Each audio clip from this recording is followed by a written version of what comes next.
Tadi awalnya nantang, kenapa nggak hadir? Alasan apa lagi?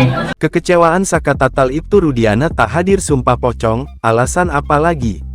Saka Tatal, mantan terpidana kasus Vina Cirebon mempertanyakan ketidakhadiran Ibtu Rudiana dalam acara sumpah pocong yang digelar di Padepokan Agung Amparan Jati yang terletak di Desa Lurah, Kecamatan Plumbon, Kabupaten Cirebon, Jumat tanggal 9 Agustus tahun 2024.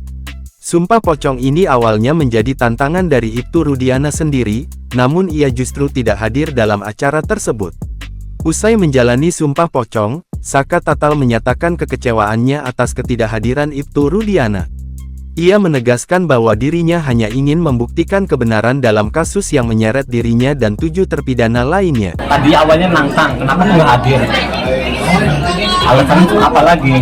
Saka juga menambahkan, bahwa dirinya tidak akan mempermasalahkan jika Ibtu Rudiana hadir atau tidak dalam sumpah pocong tersebut. Menurutnya, yang terpenting adalah membuktikan kebenaran yang sebenarnya. Jadi, kalau Rudiana nggak hadir, ya sebenarnya nggak apa-apa. Bagi Saka nggak jadi masalah. Kita Saka juga ingin membuktikan kebenaran seperti apa. Saka Tatal juga mengungkapkan harapannya agar ketujuh terpidana lainnya yang menurutnya tidak bersalah, bisa ikut dibebaskan seperti dirinya.